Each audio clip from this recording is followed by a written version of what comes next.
జై స్వరాజ టీవీకి అంబేద్కర్ సెంటర్లో అంబేద్కర్ 68వ వర్ధంతిని నిర్వహిస్తున్న మరి ఎస్సీ ఎస్టీ బీసీ మైనారిటీల సోదరులందరికీ అంబేద్కర్ వర్ధంతి నివాళులర్పిస్తూ మరి పేరు పేరున ఈ హన్మకొండ తరపున ఎంఎస్పీ మహాజన సొసైటీ పార్టీ తరపున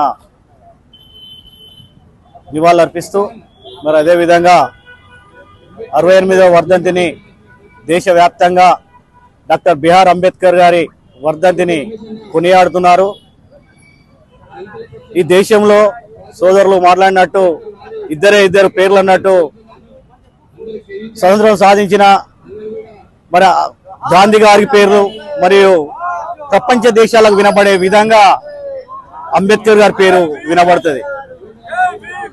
ప్రపంచ దేశాలకు దిక్సూచిగా ఉన్న అంబేద్కర్ గారికి కించపరిచే విధంగా రాజకీయాల కోసం స్వార్థపరులు రాజకీయాల కోసం వారి యొక్క స్వలాభాల కోసం రాజకీయ వ్యవహారాలు వివరిస్తూ నామమాత్రంగా దండలేసి మరి వెళ్లిపోయిన చరిత్ర ఈ హన్మకొండలో చూస్తున్నాం. మరి దళిత రాజకీయ నాయకులైన వివిధ పార్టీలో ఉన్న దళిత రాజకీయాలు ఎవరైతే ఉన్నారో వాళ్ళు కించపరిచే విధంగానే చేసిపోయిన్లు కానీ కొనియాడి వారికి మనస్ఫూర్తిగా నివాళులు అర్పించిన చరిత్ర కనబడలేదని ఈ అంబేద్కర్ సాక్షిగా గుర్తు చేస్తున్నా. మరి ఇక్కడికి వచ్చినటువంటి రాజకీయ నాయకులు దళిత నాయకులు అంబేద్కర్ రాజ్యాంగం రాయకపోతే ఈ రోజు నీకు రిజర్వేషన్ లేదు, ఇలా నాయకుని కాదు, ఇలా నువ్వు ఎమ్మెల్యే కాదు, ఇలా దళిత అంబేద్కర్ రాజ్యాంగం రాయకపోతే ఇలా నీకు రిజర్వేషన్ లేకపోతే నువ్వు చదువుకునేవాడే కాదు, ఇలా ప్రజల్లోకి వచ్చేవాడే కాదు. ఈ యొక్క అంబేద్కర్ గారిని మనస్ఫూర్తిగా నివాళులు అర్పిస్తా అని కోరుకుంటూ మరి రాజ్యాంగం ఒకవైపు రాజ్యాంగం రాసినాక 1924లో బాబాసాహెబ్ అంబేద్కర్ గారు దళితులకు రిజర్వేషన్లను పోరాడుతున్న సమయంలో అదే గాంధీ గారు మరి రిజర్వేషన్లద్దు స్వతంత్రం కావాలని బ్రిటిష్ వారితో పోరాటం చేసి నిరాదీక్ష చేయడం జరుగుతుంది. 1924 నుండి మొదలుకుంటే 2024 100 సంవత్సరాలు మరి రిజర్వేషన్ కావద్దని అప్పటి నుండి ఇప్పటి వరకు అదే గాంధీ నుండి మొదలుకుంటే ఇప్పుడున్న పాలిస్తున్న పాలకులు కాంగ్రెస్ వాదులు మాదిగలకు ద్రోహం చేసే విధంగా 100 సంవత్సరాలు వెనుక నెట్టే విధంగా మరి వాళ్ళు వ్యవహరిస్తున్నారు. అది తగ్గించుకోవాలి. ఈ రాష్ట్రంలో కాంగ్రెస్ వాళ్ళు ఏదైతే పాలన ఉన్నారో మరి ఖచ్చితంగా డాక్టర్ బిఆర్ అంబేద్కర్ రాసిన రాజ్యాంగాన్ని అమలు చేయాలని గుర్తు చేస్తున్నాం. మరి 1924లో మరి అంబేద్కర్ రాసిన రాజ్యాంగాన్ని మరి దళితులకు రిజర్వేషన్ కావాలని గుర్తు చేస్తూ మరి అదే గాంధీ నిరాదీక్ష మీకు రిజర్వేషన్లు ఇవ్వద్దు, మాకు స్వతంత్రం ఇవ్వాలని చెప్పిన చరిత్ర 1924లో. అదే 24 నుండి మొదలుకుంటే అప్పుడే మరి బ్రిటిష్ వాళ్ళు సైమన్ కమిషన్ ఏర్పాటు చేస్తే ఆ సైమన్ కమిషన్ గో బ్యాక్ అన్నది కాంగ్రెస్ వాదులు గాంధీ తరపున ఉన్న ఎవరైతే అగ్రకుల నాయకులు ఉన్నారో గో బ్యాక్ అని సైమన్ కమిషన్ గో బ్యాక్ అన్న చరిత్ర కాంగ్రెస్ వాదులకు ఉన్నది. ఆ తర్వాత 1965లో లోకర్ కమిషన్ కూడా గో బ్యాక్ నివారణపరిచింది. అది కాకుండా రిజర్వేషన్లు అమలు చేయకుండా నేను ఎప్పుడైతే 1965లో లోకర్ కమిషన్ అది అమలు చేయకుండా చేసింది కాంగ్రెస్ ప్రభుత్వం.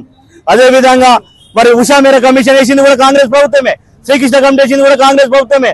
ఇవన్నీ కాలయాపాలు చేస్తూ మరి రిజర్వేషన్లు అమలు చేయకుండా కాంగ్రెస్ ప్రభుత్వము మాదిగలను అనగదొక్కుతుందని కూడా మీకు గుర్తు చేస్తున్నాం. ఖచ్చితంగా చెప్తున్నా, మరి ఏదైతే బాబాసాహెబ్ అంబేద్కర్ ఏదైతే కోరుకున్నాడో మరి రిజర్వేషన్లు అమలు జరగాలి, ప్రతి దళిత బిడ్డకు అది ఏదైతే రిజర్వేషన్ ఉందో అది ఫలాలు అందరికి అందే విధంగా నడవాలి చేయాలి అని రాజ్యాంగంలో రాసిన చరిత్ర బాబాసాహెబ్ అంబేద్కర్ గారికి ఉంది. అది అమలు చేయడానికి ఇప్పుడున్న పాలకులు ఖచ్చితంగా అమలు చేయాలి. జోహార్ బాబాసాహెబ్ అంబేద్కర్, జోహార్ బాబాసాహెబ్ అంబేద్కర్. కొనసాగిద్దాం బాబాసాహెబ్ అంబేద్కర్ ఆశయాలను, కొనసాగిద్దాం బాబాసాహెబ్ అంబేద్కర్ ఆశయాలను. జై భీమ్, జై భీమ్. వర్ధిల్లాలి భారత రాజ్యాంగం, వర్ధిల్లాలి భారత రాజ్యాంగం, వర్ధిల్లాలి సామాజిక న్యాయం. జై స్వరాజ టీవీ వారికి ప్రత్యేకమైన ఎంఆర్పిఎస్ ధన్యవాదాలు తెలియజేసుకుంటూ, బాబాసాహెబ్ అంబేద్కర్ గారు భారత రాజ్యాంగం ద్వారా దళితులకు, గిరిజనులకు, బడుగు బలైన వర్గాలకు రిజర్వేషన్ అమలు చేసి ప్రతి కులం ఈరోజు ఆత్మగౌరవంతో జీవిస్తుందంటే బాబాసాహెబ్ అంబేద్కర్ రాసిన రాజ్యాంగం ద్వారానే. అలాంటి మహనీయుడి 68వ వర్ధంతి సందర్భంగా ఆయనకు ఎంఆర్పిఎస్ పక్షాన నివాళులు అర్పిస్తూ ఘన నివాళులు అర్పిస్తూ అలాంటి మహాత్ముని మనం కోల్పోయినందుకు ప్రగాఢ సానుభూతి తెలియజేసుకుంటూ ఏదైతే బాబాసాహెబ్ అంబేద్కర్ గారు అన్ని కులాలు అభివృద్ధిలోకి రావాలని చెప్పి రాజ్యాంగం రచించిండో అలాంటి రాజ్యాంగం ద్వారా వచ్చిన రిజర్వేషన్ ఫలాలన్నీ అన్ని కులాలు పంచుకుంటూ సమానత్వంతో సామాజిక న్యాయంతో ముందుకు వెళ్లి బాబాసాహెబ్ అంబేద్కర్ ఏదైతే కోరుకున్నాడో అంతిమంగా రాజ్యాధికారం అనేది మనలో రాజ్యాధికారం బాటలు పడాలంటే మనలో ఉన్న ఈ రిజర్వేషన్ వాటా అనేది ఫస్ట్ తెగాలి. ఈ రిజర్వేషన్ వాటా తెగాలంటే దళితులు ఎస్సీలలో ఏబిసిడి వరికన జరగాలి. ఇలా కోరుకునే దానికి ఇలా తప్పేం లేదు. బీసీలలో ఐక్యత ఏబిసిడి వరికన బీసీలలో ఉన్నది, కానీ ఏబిసిడి వరికన బీసీలలో చేయడం వల్ల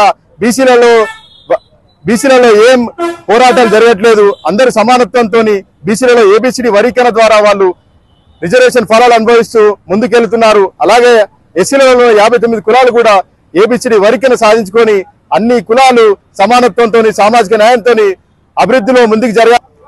ఏదైతే రిజర్వేషన్ల వరికన మేము వ్యతిరేకమని చెప్తున్నారో ఒక్కసారి మీరు పునరాలోచించుకోవాలి. బాబాసాహెబ్ అంబేద్కర్ రాసిన రిజర్వేషన్లను ఒకప్పుడు అగ్ర కులాలు రిజర్వేషన్లు వద్దు అని చెప్పి అగ్ర కులాలు ఆనాడు పోరాటం చేసినా కూడా ఇప్పుడు రిజర్వేషన్లు అమలు జరగడం బట్టి దాదాపు 70 సంవత్సరాల పైగా రిజర్వేషన్ మనం దళితులు అనుభవిస్తున్నాం. కానీ అగ్ర కులాలు ఇప్పటికి కూడా రిజర్వేషన్ ఇస్తాంటే కూడా వాళ్ళు ఏది కూడా అడ్డుపడతలేరు. కానీ రిజర్వేషన్ల వరీకరణలో ఎందుకు కొంతమంది అడ్డుపడతారో ఇప్పటికి అర్థమైతలేదు. అగ్ర కులాలేమో రిజర్వేషన్లు అడ్డుకున్నా కూడా ఇప్పటికి కొనసాగుతా అంటే వారు ఇప్పటివరకు రిజర్వేషన్లు వద్దని చెప్పి అంటలేదు. కానీ మనకున్న రిజర్వేషన్ వాటాను మనం సరిసమానంగా పంచుకుంటున్నామంటే ఎందుకు వద్దాలంటారో చెప్పి సమానం చెప్పాల్సిందే ఎంఆర్పిఎస్ పక్షాన వాళ్ళని డిమాండ్ చేస్తూ బాబాసాహెబ్ అంబేద్కర్ గారు కోరుకున్న రాజ్యాధికారం రావాలంటే ముందుగా ఈ 30 సంవత్సరాల పోరాటానికి మనం ముగింపు పలుకుదాం. వర్గీకరణ అమలు చేసే దిశగా అందరం కలిసికట్టుగా ముందుకెళ్లి అందరం కలిసి రాజ్యాధికారం సాధించుకునే దిశగా ఎస్సీ ఎస్టీ బీసీ మైనార్టీలను అగ్రకుల పేదలను మనము ఐక్యం చేసుకొని రాజ్యాధికారం సాధించుకునే దిశగా మందాకి సమాధి గారి నాయకత్వంలో మనం చేయాలని చెప్పి కోరుకుంటూ ఏదైతే వర్గీకరణ వ్యతిరేకిస్తున్నామని చెప్పి మీటింగ్లు పెడుతున్నారో అలాంటి మీటింగ్లలో బాబాసాహెబ్ అంబేద్కర్ గారికి అవమానం జరిగింది. కాకా వెంకటస్వామి అనేటనే ఒక మాల ఆయన బాబాసాహెబ్ అంబేద్కర్ కంటే ఆయన ఫోటోను బాబాసాహెబ్ అంబేద్కర్ గారి ఫోటో కంటే కాకా వెంకటస్వామి గారి ఫోటోను పెట్టి రాజ్యాంగం ద్వారా ఇప్పుడు బాబాసాహెబ్ అంబేద్కర్ ద్వారా మనం ఇప్పుడు అభివృద్ధిలోకి వచ్చిన మనము ఆయన ఫోటోను మనం చిన్నగా పెట్టడం ఎంతవరకు సమంజసమో మనం ఒక్కసారి ఆత్మవిమర్శ చేసుకోవాలి. అంటే మీరు దేనికి సంకేతం ఇస్తారు? భవిష్యత్తులో అంబేద్కర్ గారిని తీసేసి కాకా వెంకటస్వామినే దళితులకు నాయకుని చేద్దామని చెప్పి మీరు అనుకుంటారా? కాకా వెంకటస్వామి ఏం చేసిండు, బాబాసాహెబ్ అంబేద్కర్ ఏం చేసిండో ఒకసారి పునరాలోచించుకోవాలి. కాకా వెంకటస్వామి గుడిసెల కోసం కొట్లాడి గుడిసెలకు వేసి అందరికి న్యాయం చేసిందంటాడు. మరి గుడిసెల కోసం వేసిన వెంకటస్వామి కుటుంబం ఇప్పుడు గుడిసెలలోనే జీవిస్తానయ్యా? గుడిసెల వెంకటస్వామి కుటుంబం గుడిసెలలో జీవిస్తాందా? ఇప్పుడు మేము డిమాండ్ చేస్తున్నాం.